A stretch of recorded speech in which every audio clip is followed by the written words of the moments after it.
Oke, halo semua, dan di video kali ini kita bakal mereview MotoGP 15 Mod 2024, mod garapan dari Bro Rasfat. Yang pengen nyobain modnya langsung aja kalian klik link yang ada di deskripsi di bawah video ini.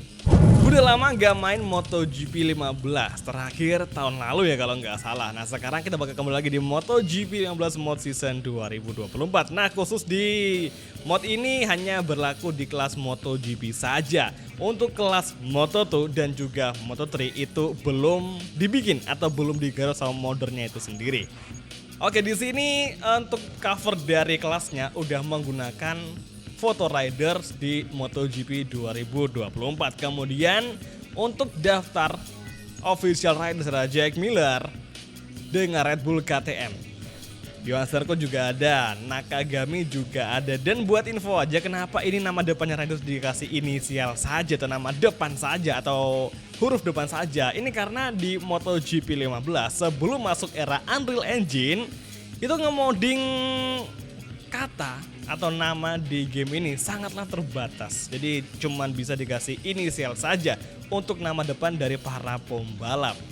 Luka Marini oke, dan cukup bagus bisa melihat beberapa foto atau juga motor yang ada di MotoGP 2024 di game ini. Hanya saja beberapa foto itu ada yang kayak kurang pas untuk aspek rasionya, makanya kayak agak gepeng, tapi oke nggak masalah, yang penting udah nunjukin bahwa ini adalah motor yang akan kita gunakan untuk pilihannya itu sendiri.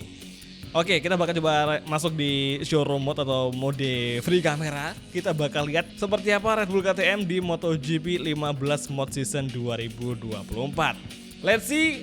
Oke, dari segi bentukan motor ini menggunakan basicnya motor Desmo GP15. Namun untuk liverynya udah menggunakan livery yang versi terbaru. Karena emang cuy, nge-modding 3D di MotoGP 15 itu benar-benar terbatas banget. Jadi paling mentok ya para modder bakal ngambil sampel motor atau basic motor yang 3D-nya itu mirip banget sama yang versi tahun ini. Makanya kebanyakan di sini menggunakan motor-motor basicnya dari Desmo GP15 ya, dengan livery nyesuaiin sama tim masing-masing. Ini Johan Zarco dengan Honda. Kemudian kami juga ada Espargaro, Aprilia sih. Aprilia juga menggunakan basic yang sama dengan basicnya Desmo GP15 dengan livery Aprilia itu sendiri. Luca Marini juga sudah ada di MotoGP 15 dengan basicnya Ducati Desmo GP15 juga sama kayak tadi. Jadi basicnya Honda, Aprilia itu menggunakan basicnya motor Ducati cuy. Terus ini ada Alex Marquez dengan Ducati Gresini. Ini meskipun keren tapi posisi dari gambar winglet bagian atas itu agak sedikit kurang pas aja penempatannya, tapi emang masih wajar saja karena kan di game ini nggak ada winglet untuk di sebelahnya air scoop cuy. Oke, kemudian Fabio Quartararo dengan YZR M1. Untuk Yamaha sendiri masih sama menggunakan basic dari Yamaha YZR M1 di tahun 2015, jadi nggak ada penambahan winglet ataupun aerofiring yang ada di belakang atau Stegosaurus, jadi masih sama dengan versi 2015 untuk YZR M1. Cuman deliveryin dengan livery Yamaha Monster Energy Fabio Quartararo. Kemudian untuk Aprilia Trackhouse MotoGP ini ada Miguel dengan basic motor yang sama, itu Desmo GP16. Namun liverynya udah ngikutin livery paling baru. Ya meskipun bukan yang versi paling barunya lagi, karena versi yang paling baru itu menggunakan livery spesial yang digunakan di MotoGP Silverstone. Jadi mereka pakai sampai sekarang di seri Phillip Island. Ini gas-gas. Kemudian Ducati Factory ada Pecco Bagnaia, let's see. Oke, kalau ini sih yang nggak perlu dirubah ya, karena udah ngikutin dari sananya. Jadi basicnya Ducati Factory maka bakal seperti ini juga. Ducati Lenovo keren sih kalau dibikin seminimalis ini, jadi kayak beneran jadi motor, bukan lagi motor robot cuy. Terus lanjut di Ducati Pramac ini ada Jorge Martin. Kalau ngomongin soal warna bajunya semua udah keren sih, udah ngikutin sama versi paling baru. Jadi kayak udah nggak ada pembeda antara wearpack yang versi ini sama versi yang 2024. Paling ya cuma beda tipis di bagian siku dan juga pelindung saja. Terus ini ada Marco Bezzecchi dengan Ducati Pertamina Enduro. Gokil sih ini. So far ini paling keren untuk livery di MotoGP musim ini. Oke, sekarang gue bakal ngajak kalian ke sirkuit Phillip Island. Mumpung masih di minggu balapan MotoGP, gue bakal ngajak kalian ke track ini untuk ngelakuin tes bersama Ducati Pertamina Enduro. Inilah suasana garasi yang sangat-sangat realistik untuk POV-nya. Ini POV dari pembalap kita sendiri, Marco Bezzecchi. Dan jujur gue suka banget sama POV macam gini. Ini berasa nambah kesan realistik. Soalnya ini berasa kayak seolah-olah kita yang ada di dalam garasi ini. Ini bakal lebih gokil kalau kita pakai VR, makin lebih berasa realistis. MotoGP, meskipun ini versi game MotoGP yang sudah rilis bertahun-tahun lalu, yakni di tahun 2015, dan sana ada garasi dari Fabio Di Gia. Kita pun bisa melihat garasi dari Fabio Di Gian Antonio. Oke, sekarang langsung saja kita mencoba test ride terlebih dahulu sembari membiasakan. Karena udah lama nggak main MotoGP 15 ya, semoga kita nggak ngebikin mistake. Tapi kalau pertama kali test ride ya wajar saja ngebikin kesalahan.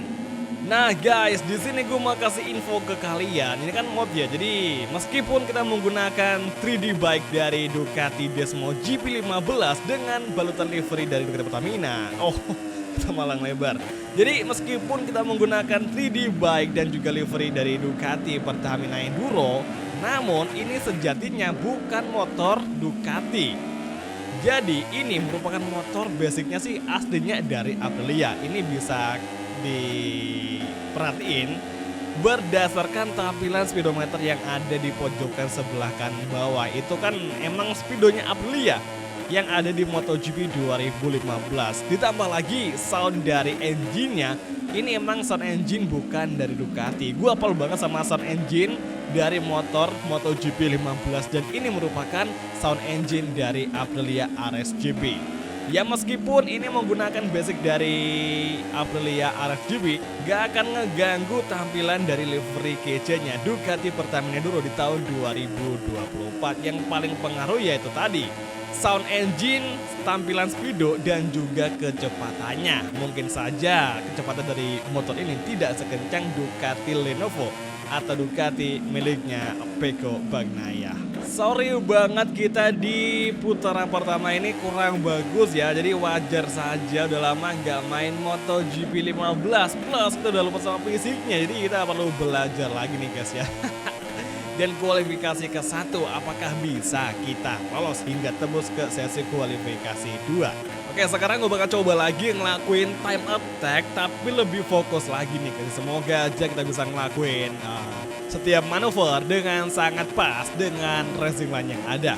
Oke, first corner, ini tempat tadi si Maverick dan juga Bezzecchi mengalami sebuah insiden parah. Kalau dari gambaran replay tadi itu gue rasa sih yang salah ya tetap si Marco Bezzecchi. Kenapa dia ngelakuin pengereman cukup lambat? Padahal dia udah tahu racing line-nya udah diambil sama si Maverick Vinales, yang harusnya si Marco Bezzecchi ngelakuin early braking, menghindari collision atau tabrakan dengan si Maverick Vinales. Namun apa boleh buat, si Marco Bezzecchi nge-late braking dan akhirnya si Vinales yang udah nge-braking lebih awal tertabrak dari belakang dan chaosnya Marco Bezzecchi sampai ditandu loh cuy. Itu bisa berakibat Marco Bezzecchi bakal cedera dan pastinya ada kemungkinan juga Marco Bezzecchi dirawat dan tidak akan balapan hingga seri Valencia. Gue jadi mikir, apa jadinya jika Ducati Pertamina VR46 kehilangan 2 pembalapnya? Pastinya bakal ada 2 tempat yang kosong dari Pertamina Ducati. Nah, itu pasti bakal diisi sama pembalap lain seperti ya mungkin Andrea Iannone yang dikabarkan dia akan menggantikan Di Gia di seri MotoGP minggu depan dari seri terakhir ke seri Valencia. Tapi ya rahasia aja karena siapa bakal menjadi pengganti dari Fabio Di Gia sama si Marco Bezzecchi. Misalkan Bezzecchi memang diputuskan untuk rehat dulu. Dan sekarang lap time kita masih di angka 1:29 dan sekarang kita masih di posisi kelima untuk sementara waktu. Oke, gue udah ngulangin kualifikasi beberapa kali dan hasilnya sama aja, kita nggak bisa tembus ke sesi kualifikasi kedua. Mungkin faktor basic motor dari Ducati ini merupakan Aprilia, makanya kita nggak bisa kencang di kualifikasi menjelang race MotoGP Australia. Oke lah, langsung aja kita menuju ke sesi race-nya dan kita bakal balapan dengan susunan pembalap MotoGP 2024 di MotoGP 15. Dan inilah dia tampilan UI dari starting gridnya untuk MotoGP 15 Mod 2024. Kita start dari posisi paling akhir bersama Marco Bezzecchi. Jelas saja karena motor Aprilia di tahun ini itu sangatlah bapuk banget sehingga untuk bisa menebus top 10 pun kayaknya bakal cukup kesulitan. Tapi let's see aja apakah di race ini kita bisa lebih improvisasi karena kita nggak menggunakan level paling ekstrim, sebatas level hard saja. Oke, langsung saja kita mulai. Ducati Berdamin Enduro melepaskan tenaganya untuk bisa merebut tempat ke-20 dari Juan Mir. Oke, dari sisi luar yang lain kita terlalu mengambil luar lintasan. Kita bakal restart dulu, kacau sekali. Sorry banget, dan langsung aja kita mulai kembali. Di first corner kita bakal coba untuk ngambil bagian kanan supaya nggak melipir ke luar lintasan. Let's go guys, kita mulai kembali MotoGP 2024 di MotoGP Phillip Island. Menuju first corner, Marco Bezzecchi menyadari inside line dan akan minta overtaking. Kemudian Jack Miller di depan kita. Oke, dari inside line Miller kita overtaking, namun ada kontak dengan Fabio tadi. Dan Marco Bezzecchi kembali menyerang El Diablo. Oke, exit corner menuju tikungan keempat. Masih Fabio Quartararo mencoba menyerang kita. Namun di tikungan ini kita mampu melawan lagi. Meskipun kasar karena emang tidak bisa dikontrol dengan sangat baik untuk posisi dari motor yang kita kendarai. Benar-benar kayak apa ya, balapan dengan fisik RK cuy, nggak kayak MotoGP 24. Dan Marquez terjatuh sepertinya. Sangat disayangkan, Marquez mengalami sebuah insiden. Oke, so far so good. Marco Bezzecchi di posisi 3 untuk saat ini. Selepas tadi Marquez crash itu ada beberapa rombongan riders yang melambatkan lajunya sehingga di momen itu Marco Bezzecchi atau pembalap kita mampu mengovertaking. Wow, Jorge Martin melakukan block pass namun dia malah melebar. Sangat agresif sekali AI dari Jorge Martin yang cukup memberikan kejutan di mana dia ngelakuin aksi block pass namun dia malah bablas keluar lintasan. Dan saat ini Alex Marquez menjadi pengisi tempat ketiga setelah memanfaatkan kesalahan yang dibuat oleh Martin dan juga Marco Bezzecchi. Let's go, first corner. Masuk perlahan di tikungan pertama. Dari inside line, Bezzecchi semakin menajar. Kemudian tikungan 2, perlahan masuk kembali. Masih di gear 2, hati-hati, hindari sliding. Oke, cukup bagus. Oh, slidingnya parah sekali. Kemudian exit corner. Padahal kita udah menggunakan TGS yang versi paling full cuy. Oke, menuju tikungan keempat alias Miller Corner. Perlahan masuk dan masih mencoba merapatkan gap dengan Alex Marquez. Entry kembali tikungan 6, perlahan masuk, oke, nice. Menuju sektor ketiga atau tikungan chicane. Kita fokus ke fighting. Masih Martin di belakang kita dengan gap 0,4 dan Alex Marquez dengan gap 0,5 yang hampir di angka 0,6. Lucky High, hati-hati, hindari crash, hindari mistake, kemudian exit kembali, perlahan masuk di tikungan 10. Wow, agresif sekali manuver dari Marco Bezzecchi. Apakah di lap ketiga ini sesaat lagi yang akan kita masuki?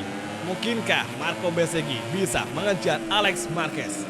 Oke, last corner menuju lap ketiga, full gas kembali. Dan inilah dia Ducati Bertamen Enduro dengan basic dari Aprilia RSGP. Sangat-sangat ketinggalan dari Ducati Gressi ini. Oke, first corner menuju second corner. Alex Espargaro menjadi fastest lap of the race. Semakin rapat, stabil sekali, tidak ada sliding dari motor yang kita kendarai. Kemudian menuju tikungan 3, high speed corner. Masuk di gear 5, gear 4, full gas kembali kita overtaking Alex Marquez. Hingga di tikungan keempat alias Miller Corner. Dan Alex Marquez kembali melawan saat by saat terjadi lagi. Oke, masuk lagi perlahan dan kita defense serangan dari Alex Marquez meskipun kita cukup melebar sehingga Alex Marquez masih mampu melawan kembali. Oke, entry corner tikungan ke-8 menuju tikungan 9. Marco Bezzecchi, masihkah dia mampu menghadapi Alex Marquez, wakil dari Ducati Gresini dari tikungan ke-10, masuk perlahan, hati-hati, naik sekali, dan kini Alex Marquez tidak memberikan sebuah perlawanan untuk Marco Bezzecchi, yang berarti di last sektor lap ketiga Marco Bezzecchi kita bilang cukup aman dari kejaran rival-rival yang ada di belakang kita. Oke, sembari kita ngejar Pecco Bagnaia, gue bakal ngebahas lo bincang-bincang dikit soal persaingan di akhir musim ini untuk MotoGP 2024. Persaingan perebutan titel juara dunia antara Jorge Martin dan juga Pecco Bagnaia. Kalau ngelihat dari penampilan Martin di balapan sprint tadi, itu beneran gokil sih. Jorge Martin konsisten parah, space dia stabil banget, bahkan ngebikin gap yang sangat jauh dengan pembalap yang finish kedua. Jorge Martin, bisa gue bilang Jorge Martin paling gede banget ya peluangnya, atau paling gede persentasenya si Jorge Martin untuk menjadi juara dunia ketimbang pesaing terdekatnya yaitu Pecco Bagnaia. Karena dari segi konsistensi performa, Jorge Martin udah kayak di atas kertas tuh pasti dia bakal menang. Namun ya kita nggak boleh melupakan ada faktor lain yang ngebikin persaingan jadi lebih rumit. Misalkan ada faktor yang ngebikin dia crash, dia ngebikin kesalahan seperti Jorge Martin di musim lalu. Jadi ya memang balapan itu yang paling utama adalah kecepatan, tapi mental juga sangat berpengaruh. Apalagi kalau udah kayak gini biasa tekanan makin gede cuy. Jorge Martin dia kenceng banget, tapi semoga aja kejadian-kejadian di musim lalu di MotoGP 2023 semoga tidak terulang kembali untuk Jorge Martin di musim ini. Yang serunya lagi, untuk Martin sama Pecco, kedua motornya udah nggak dapat pengembangan lagi dari Ducati langsung. Kata si Dalinya itu sengaja supaya persaingan lebih ada, jadi sebaik dari pihaknya Jorge Martin, dari pihaknya si Pecco Bagnaia, semua nggak dapat jatah pengembangan motor lagi. Semua sama dan nanti kita bisa lihat siapa yang paling berkuasa dengan Desmo GP24 di musim ini, nggak usah di Valencia. Bikin makin penasaran cuy. Oke, menuju tikungan keempat kita overtaking Pecco dari sisi kanan racing line, dan luar biasanya Marco Bezzecchi langsung mampu menghadapi Pecco. Namun Pecco kembali menjegal kita di exit corner. Oke, tikungan ke-6 kita ambil inside line, exit corner, gear 2, gear 3, dan masuk ke tikungan Stuken. Kini Pecco Bagnaia sudah kita tinggalkan dengan gap 0,4. Kemudian Alex Espargaro sekarang menjadi race leader. Masuk kilogi hak tikungan ke-9. Akankah dengan gap segini jauhnya, mungkinkah Marco Bezzecchi bisa mengejar Alex Espargaro hingga nanti sebelum finish line kita lewati 0,9 gap dengan Espargaro saat ini di lap ke-5 sektor terakhir. Masuki lap ke-7, 0,7 gap dengan Espargaro dari Marco Bezzecchi. Masuki first corner, Pecco masih kita tinggalkan di belakang. Kemudian entry corner tikungan 2, semakin dekat, semakin rapat gap Marco Bezzecchi dengan Alex Espargaro, RSGP versus Ducati. Oke, kemudian menuju tikungan ketiga, kita agak ngebikin kesalahan dan 0,4 gap itu dengan Espargaro di sektor 2. Masuk ke tikungan 4 alias Miller Corner. Berapakah sektor yang akan kita miliki di sini? Full gas kembali, entry corner kembali. Masuki sektor ketiga. Semoga saja peluang kita semakin terbuka. 0,4 gap dengan Espargaro untuk saat ini. Oke, sektor 3 menuju Loki High. Kita cukup late braking di sini. Naik sekali, semakin rapat dan nyaris saja mengovertaking. Masih belum bisa. Berjuang kembali. Inilah dia last sektor, 0,3 gap dengan Espargaro, dan inilah dia last sektor. Sedikit lagi dari inside line dan Marco Bezzecchi mengovertaking Alex Espargaro di last sektor, last corner, last lap MotoGP Phillip Island, dan kini duel di akselerasi menuju finish line. Ducati Pertamina akhirnya melibas Alex Espargaro. Gokil sekali. Sesengit ini persaingan di last sector, last lap, last corner melawan Alexis Spargaro dan Marco Bezzecchi menang dengan gap 0,052 dari pembalap Aprilia. Gokil. Dan Pecco finish ketiga. BTW ini menurutnya gokil sih. Ya meskipun ada beberapa hal yang harus diimprovisasi, diperbaiki seperti tampilan UI foto pembalap dan juga foto motor yang harusnya itu ada perbaikan di aspek rasio agar gambar motornya enggak gepeng cuy. Dan pastinya thank you banget sama Bro Rafat yang udah nge-share mod ini untuk kita review di channel Gorionis. Jadi oke semua, terima kasih dan sampai ketemu lagi di video MotoGP Car untuk episode selanjutnya. Thank you, bye dan ciao guys, sampai jumpa.